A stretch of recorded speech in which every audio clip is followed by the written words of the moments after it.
అందరికీ నమస్కారం. పోలీసులు అనేవాళ్ళు రాష్ట్ర ప్రజలకి భద్రత కల్పించేదానికి ఉన్నారు.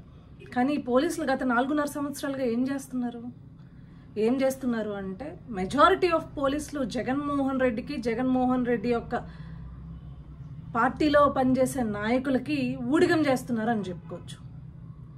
నిజంగానే ఆంధ్ర రాష్ట్రంలో జరిగిన ఇన్సిడెంట్స్ చూస్తే కనుక ఏదైతే డాక్టర్ సుధాకర్ గారి దగ్గర నుంచి ఈరోజు ఉరవకొండ నియోజకవర్గం ఏదైతే విడపనకల్లు అనే ఒక మండలంలో కేవలం తెలుగుదేశం పార్టీ జెండా ఎత్తారనో లేకపోతే వైఎస్ఆర్సీపీ పార్టీకి సంబంధించిన నాయకులు అతని మీద కంప్లైంట్ ఇచ్చారు అని చెప్పేసి పోలీస్ స్టేషన్ ఆవరణలో నగ్నంగా తిప్పుతూ అటు ఇటు వెనకాల ఒక కానిస్టేబుల్ ఉండి అతన్ని నగ్నంగా తిప్పిన పరిస్థితి. ఎటు వెళ్ళిపోతున్నాం?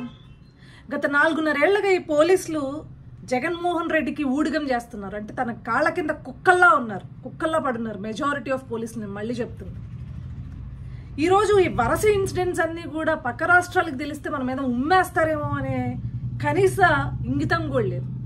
ఇలాంటి ఇన్సిడెంట్స్ నేషనల్ వైడ్ కనుక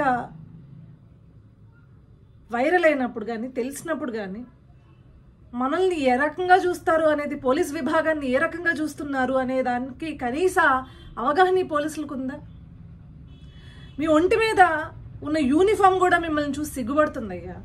మీ మీద ఉండడానికి మీరు చేస్తున్న 4.5 ఏళ్ల సంధి మీరు చేస్తున్న ఊడిగానికి మీ ఒంటి మీద ఉన్న యూనిఫామ్ కూడా సిగ్గుపడుతుంది. కేవలం ఒక పార్టీ జెండా ఎత్తుకున్నారని చెప్పేసి నగ్నంగా తిప్పుతారా? ఎంత ఖండకావరం మీకు! ఆఫ్టర్ ఆల్ మీరు పబ్లిక్ సర్వెంట్స్, మా ట్యాక్సులతో బతుకుతున్నారు. మళ్ళీ గుర్తుపెట్టుకోండి, ఎందుకంటే మీ వికృత చేష్టలు మించిపోయి ఉన్నాయి. మేము కూడా మిమ్మల్ని చాలా రెస్పెక్ట్ చేస్తాం, ఏది మీ పరిధిలో ఉన్నంత వరకు. కేవలం మీకు ఇచ్చిన అధికారాన్ని దుర్వినియోగం చేసుకుని మీ పరిధిని దాటి ఎవరైతే ప్రవర్తించాలో వాళ్ళందరికీ ఒకటే చెప్తున్నా, గుర్తు చేసుకోండి.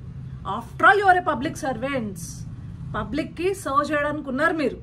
అలాంటి పబ్లిక్ని ఈరోజు మా ఇష్టం వచ్చినట్లు మాకు అధికారం ఉంది కదా అని చెప్పేసి ఏదైనా చేస్తాము అనుకుంటే, ఇప్పటి వరకు పోలీస్ అనే వాళ్ళపైన ఎంతో కొంత నమ్మకం ఉండేది. ప్రతిసారి ఏదో ఒక ఇన్సిడెంట్ పోలీస్ రూపేణా మనం చూసినా కూడా ఎస్పీ రిశాంత్ రెడ్డి లాంటి వాళ్ళు వన్ సైడెడ్గా ఉండి, లేకపోతే చాలా సందర్భాల్లో చాలా పోలీస్ సంబంధించిన వాళ్ళందరూ కూడా, పోలీస్ సంస్థకు సంబంధించిన వాళ్ళందరూ కూడా రూల్స్ క్రాస్ చేసి ఇది చేసిన ఎక్కడొకక్కడ ఎంతో కొంతమంది మంచి వాళ్ళు అయితే ఉన్నారు ఈ సిస్టంలో అని చెప్పేసి ఎంతో కొంత నమ్మకమైనా ఉండేది.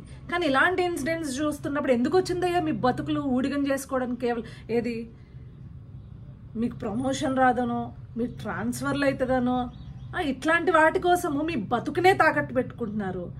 లేకపోతే మీరు ఏదైతే ఆ రోజు ప్రమాణం చేసి రాజ్యాంగ ఉల్లంఘన చెయ్యము అని చెప్పి ఒక విలువలను పాటిస్తే ఆ విలువలన్నింటిని పక్కన పెట్టి బతికే ఎందుకయ్యా పోలీసులు మీరు? మీకు ఇంకా జగన్మోహన్ రెడ్డికి ఊడిగం చేయాలని ఉంటే పొయ్యి వాళ్ళ ఇంట్లో, జగన్మోహన్ రెడ్డి ఇంట్లో అంట్లు దోవండి, వాళ్ళ భార్యకి వంటలో సాయం చేయండి. అట్లా మీ స్వామి భక్తి చూపించుకోండి. ఎవరైతే చూపించుకోవాలనుకుంటున్నారో వైకాపా కార్యకర్తల ఇళ్లల్లో కానీ, వైకాపా నాయకుల ఇళ్లల్లో కానీ అంట్లు దోముకునో లేకపోతే వాళ్ళు ఇల్లు దుడిచో ఆ పని చేసుకుంటూ వాళ్ళకి స్వామి భక్తి చూపించుకోండి డైరెక్ట్గా. అదొక్కటే తక్కువ మీరు చేసేదాంట్లో. అంతకి దిగజారిపోయారు మీరు. సిగ్గు అనిపించట్లేదా? ఇలాంటి వ్యవస్థలో నిజాయితీ గల పోలీసులు ఉంటే వాళ్ళు కూడా ఈరోజు వచ్చి మేమేంది దరిద్రపు కొట్టి వ్యవస్థలో పనిచేస్తున్నాం అని తల దించుకునే స్థాయికి మీరు ఈరోజు ఆ పోలీస్ వ్యవస్థను పూర్తిగా సమూలంగా తాకట్టు పెట్టేశారు జగన్మోహన్ రెడ్డి ప్రభుత్వానికి.